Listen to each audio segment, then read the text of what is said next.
Hi hello friends, ಎಲ್ಲರೂ ಹೇಗಿದ್ದೀರಾ? ಎಲ್ಲರೂ ಚೆನ್ನಾಗಿದ್ದೀರಾ ಅಂತ ತಿಳ್ಕೊತಾ ಇವತ್ತಿನ ವೀಡಿಯೋನ ಶುರು ಮಾಡ್ತಾ ಇದ್ದೀನಿ. ಸೊ ಇವತ್ತು ಒಂದು ಬ್ರೇಕ್ಫಾಸ್ಟ್ ರೆಸಿಪಿ ಬಗ್ಗೆ ತೋರಿಸ್ತಾ ಇದ್ದೀನಿ, ರೈಸಿಂದ ಮಾಡುವಂತಹ ರೆಸಿಪಿ. ಸೊ ನಾನಿಲ್ಲಿ ಮಾವಿನಕಾಯಿ ಸಬ್ಬಸಿಗೆ ಸೊಪ್ಪಿನ ಚಿತ್ರಾನ್ನ ಮಾಡೋದು ಹೇಗೆ ಅಂತ ತೋರಿಸ್ಕೊಡ್ತಾ ಇದ್ದೀನಿ. ಸೊ ಯೂಶ್ವಲಿ ಎಲ್ಲರಿಗೂ ಕೆಲವ್ರಿಗೆ ಗೊತ್ತಿದೆ, ಗೊತ್ತಿಲ್ಲದೆ ಇರೋರಿಗೆ ಈ ವಿಡಿಯೋ ಯೂಸ್ ಆಗ್ಬೋದು. ಸೊ ನಾನೀಗ ಒಂದು ಬಾಣಲಿ ಇಟ್ಬಿಟ್ಟು ಸ್ವಲ್ಪ ಒಗ್ಗರಣೆ ಮಾಡ್ಕೊಳ್ಳೋಣ. ಆಯಿಲ್ ಹಾಕಿ ಅದಕ್ಕೆ ಸಾಸಿವೆ, ಜೀರಿಗೆ ಹಾಗೆ ಉದ್ದಿನಕಾಳು ಹಾಕೋತಾ ಇದ್ದೀನಿ. ನೀವು ಬೇಕಿದ್ದರೆ ಇದಕ್ಕೆ ಒಣಮೆಣಸಿನ್ಕಾಯಿನೂ ಸಹ ಹಾಕ್ಕೋಬೋದು, ಆಪ್ಷನಲ್ಲು. ನಿಮ್ಗೆ ಇಷ್ಟ ಇದ್ದರೆ ಹಾಕ್ಕೊಳ್ಳಿ, ಇಲ್ಲಾಂದರೆ ತೊಂದರೆ ಇಲ್ಲ. ನಾನಿಲ್ಲೀಗ ಇದು ಸ್ವಲ್ಪ ಎಲ್ಲ ಸಿಡಿತಾ ಇದ್ದಂಗೆ ಇಲ್ಲಿ ನಾನು ಸ್ವಲ್ಪ ಫ್ಲೇವರ್ಗೋಸ್ಕರ ನಾನಿಲ್ಲಿ ಬೆಳ್ಳುಳ್ಳಿ ಯೂಸ್ ಮಾಡ್ಕೋತಾ ಇದ್ದೀನಿ. ನಿಮ್ಗೇನಾದರೂ ಫೇವ್ರೇಟ್ ಆಗಿದ್ದರೆ ಬೆಳ್ಳುಳ್ಳಿನ ಹಾಕ್ಕೋಬೋದು, ಇಲ್ಲಾಂದರೂ ತೊಂದರೆ ಇಲ್ಲ. ನಾನೀಗ ಬೆಳ್ಳುಳ್ಳಿ ಹಾಕಾದಮೇಲೆ ನೆಕ್ಸ್ಟು ಆನಿಯನ್ ಹಾಕ್ತಾಯಿದ್ದೀನಿ. ಅದನ್ನು ಉದ್ದುದ್ದ ಕಟ್ ಮಾಡ್ಕೊಂಡಿದ್ದೀನಿ, ಎಲ್ಲ ಸ್ಪ್ರಿಂಗ್ ಥರ ಬರುತ್ತೆ. ಸೊ ಇಲ್ಲಿ ಸ್ವಲ್ಪ ಸೌಟಲ್ಲಿ ನಾವು ಅದನ್ನು ನೀಟಾಗಿ ಸ್ಪೂನಲ್ಲಿ ಇದು ಮಾಡ್ಕೋಬೇಕು, ಹಾಕಾದಮೇಲೆ ಈ ಥರ. ಸೊ ಇದನ್ನು ಎಲ್ಲನೂ ನಾವು ಸ್ವಲ್ಪ ಇಲ್ಲಿ ಗೋಲ್ಡನ್ ಕಲರ್ ಬರೋ ತನಕ ಈ ಥರ ಫ್ರೈ ಮಾಡ್ಕೋಬೇಕು. ಸೊ ಈಗ ನಾನಿಲ್ಲಿ ಹಸಿಮೆಣಸಿನ್ಕಾಯಿ ಹಾಕ್ತಾಯಿದ್ದೀನಿ. ಹಸಿಮೆಣಸಿನ್ಕಾಯಿನ ನಾನಿಲ್ಲಿ ಚಿಕ್ಕದಾಗಿ ಕಟ್ ಮಾಡಿಲ್ಲ, ಸ್ವಲ್ಪ ಉದ್ದುದ್ದ ಕಟ್ ಮಾಡಿದ್ದೀನಿ ಹಸಿಮೆಣಸಿನ್ಕಾಯಿನ. ಸೊ ನಿಮ್ಗೆ ಯಾವ ಥರ ಬೇಕೋ ಆ ಥರ ನೋಡಿ ಕಟ್ ಮಾಡ್ಕೊಳ್ಳಿ. ನನ್ನ ಮಗ ತಿನ್ನೋದ್ರಿಂದ ಅವನು ಅದು ಚಿಕ್ಕದಾಗಿದ್ದರೆ ಅವನು ತಕ್ಕೊಳ್ಳೋದಕ್ಕಾಗಲ್ಲ, ಅದಕ್ಕೆ ನಾನು ಉದ್ದುದ್ದ ಹಾಕಿದ್ದೀನಿ. ಸೊ ಹಾಗೆಯೇ ಇಲ್ಲಿ ಕರ್ಬೇವಿನ ಸೊಪ್ಪು ಹಾಕಿದ್ದೀನಿ. ನೀವು ಸಹ ಯಾವ ಥರ ಬೇಕು ನೋಡಿಕೊಂಡು ಹಸಿಮೆಣಸಿನ್ಕಾಯಿ ಕಟ್ ಮಾಡಿಕೊಂಡು ಸೇರಿಸ್ಕೊಳ್ಳಿ. ನಾನಿಲ್ಲಿ ಶೇಂಗಾ ಕಾಳು ಮತ್ತು ಇದನ್ನೆಲ್ಲ ಹಾಕೋತಾ ಇಲ್ಲ, ನೀವು ಬೇಕಿದ್ದರೆ ಹಾಕ್ಕೋಬೋದು. ನಾನೀಗ ಇದಕ್ಕೆ ಮಾವಿನಕಾಯಿ ಹಾಕ್ತಾಯಿದ್ದೀನಿ. ನಾನು ಚಿಕ್ಕದಾಗಿ ಹೆಚ್ಚಿರುವಂಥ ಮಾವಿನಕಾಯಿ, ನೀವು ಬೇಕಿದ್ರೆ ತುರ್ಕೊಂಡಾದರೂ ಹಾಕ್ಕೋಬೋದು, ಆಪ್ಷನಲ್ಲಿ ನಿಮ್ಗೆ ಹೆಂಗೆ ಅನಿಸುತ್ತೆ ಹಂಗೆ ಹಾಕಿ. ನಾನಿಲ್ಲಿ ಇನ್ನೊಂದು ಏನು ಸೇರಿಸ್ತಾ ಇದ್ದೀನಿ ಅಂದರೆ ಸ್ವಲ್ಪ ಎಲೆಕೋಸು ಹಾಕ್ತಾಯಿದ್ದೀನಿ. ಸ್ವಲ್ಪ ಟೇಸ್ಟ್ ಚೆನ್ನಾಗಿರಲಿ ಅಂದ್ಬಿಟ್ಟು ಹಾಕ್ಕೋತಾ ಇದ್ದೀನಿ ಅಷ್ಟೇ. ನಿಮಗೆ ಏನಾದರೂ ಇತ್ತು ಮನೇಲಿ ಅಂದರೆ ಹಾಕ್ಕೋಬೋದು, ಇಲ್ಲ ಅಂದರೂ ತೊಂದರೆ ಇಲ್ಲ. ನಾನಿಲ್ಲಿ ಮಾವಿನಕಾಯಿ ಮತ್ತು ಎಲೆಕೋಸು ಹಾಕಿ ಸ್ವಲ್ಪ ಬಾಡಿಸ್ಕೊತೀನಿ. ನೆಕ್ಸ್ಟು ಟೊಮೊಟೊ ಹಣ್ಣು ಹಾಕಿಬಿಟ್ಟು ಬಾಡಿಸ್ಕೊಳ್ಳೋಣ. ಟೊಮೊಟೊ ಹಣ್ಣು ಹಾಕಿ ಬಾಡಿಸ್ಕೊಂಡು ನಾನಿಲ್ಲಿ ಸಬ್ಬಸಿಗೆ ಸೊಪ್ಪು ಹಾಗೆ ಮತ್ತು ಕೊತ್ತಂಬರಿ ಸೊಪ್ಪನ್ನ ಹಾಕಿದ್ದೀನಿ. ಸೊ ಇದನ್ನೆಲ್ಲ ಹಾಕಿಬಿಟ್ಟು ನೀಟಾಗಿ ಒಂದು ರೌಂಡು ಮಿಕ್ಸ್ ಮಾಡೋಣ. ನೋಡ್ತಿದ್ರಲ್ಲ. ಸೊ ಈಗ ನಾನೀಗ ಸ್ವಲ್ಪ ಸಾಲ್ಟ್ ಹಾಕ್ತಾಯಿದ್ದೀನಿ, ರುಚಿಗೆ ತಕ್ಕಷ್ಟು ಉಪ್ಪು ಹಾಕ್ಕೊಂಡು ಹಾಗೆ ಸ್ವಲ್ಪ ಅರಿಶಿನದ ಪುಡಿ ಹಾಕ್ಕೊಳ್ಳೋಣ. ನೀವು ಸಹ ಇದೇ ಥರ ಮಾಡಿ.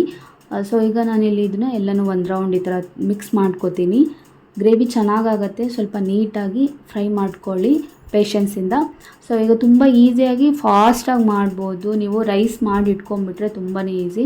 ನಾನೀಗ ಇದಕ್ಕೆ ಸ್ವಲ್ಪ ಒಂದು ಅರ್ಧ ಚಮಚದಷ್ಟು ಧನಿಯಾ ಪೌಡರು ಹಾಗೆ ಮತ್ತು ಚಿಲ್ಲಿ ಪೌಡರ್ ಹಾಕ್ತಾಯಿದ್ದೀನಿ. ಹಸಿಮೆಣಸಿನ್ಕಾಯಿ ಖಾರ ಇಲ್ಲ ಅಂದರೆ ನೀವು ಚಿಲ್ಲಿ ಪೌಡರು ಸೇರಿಸ್ಕೋಬೋದು, ಇಲ್ಲಾಂದರೆ ನಿಮ್ಮ ಇಷ್ಟ.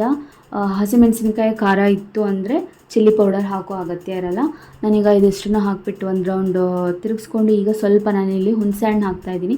ಮಾವಿನಕಾಯಿ ಹುಳಿ ಇರುತ್ತೆ, ಬಟ್ ನಾವಿಲ್ಲಿ ತುಂಬ ಮಾವಿನಕಾಯಿ ಹಾಕಿಲ್ವಲ್ಲ, ಹಾಗಾಗಿ ಸ್ವಲ್ಪ ಲೈಟಾಗಿ ಇನ್ನೊಂದು ಸ್ವಲ್ಪ ಹುಳಿ ಇರಲಿ ಅಂದ್ಬಿಟ್ಟು ನಾನು ಹುಣಸೆ ಹಣ್ಣು ಮಿಕ್ಸ್ ಮಾಡ್ಕೋತಾ ಇದ್ದೀನಿ. ನೀವು ಬೇಕಿದ್ದರೆ ಹುಣಸೆ ಹಣ್ಣು ಇಲ್ಲ ಅಂದರೆ ಮಾವಿನಕಾಯಿನೇ ಸ್ವಲ್ಪ ಜಾಸ್ತಿ ಹಾಕ್ಕೋತೀವಿ ಅಂದರೂ ಹಾಕ್ಕೋಬೋದು, ಇಲ್ಲಾಂದರೆ ಲಿಂಬೆಹಣ್ಣಾದರೂ ಏನಾದರೂ ಇತ್ತು ಅಂದರೆ ಹಾಕ್ಕೋಬೋದು.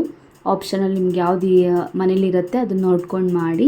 ಈಗ ಇದು ಸ್ವಲ್ಪ ಲೈಟಾಗಿ ಗ್ರೇವಿ ಡ್ರೈ ಆಗಬೇಕು, ನೋಡ್ತಿದ್ದೀರಲ್ಲ ಈ ಥರ ಸ್ವಲ್ಪ ಲೈಟಾಗಿ ಡ್ರೈ ಆದಮೇಲೆ ನಾವು ಇದಕ್ಕೆ ರೈಸ್ ಮಿಕ್ಸ್ ಮಾಡ್ಕೋಬೇಕಾಗತ್ತೆ.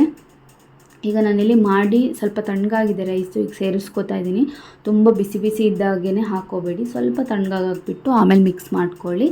ಈಗ ನೋಡ್ತಿರಲ್ಲ ಈ ಥರ ಈಸಿಯಾಗಿ ಮಾಡ್ಬೋದು. ಎಲ್ಲನೂ ಸ್ವಲ್ಪ ಮಿಕ್ಸ್ ಮಾಡಿ ನೀಟಾಗಿ ತಿರುಗಿಸ್ಕೊಂಬಿಡೋಣ.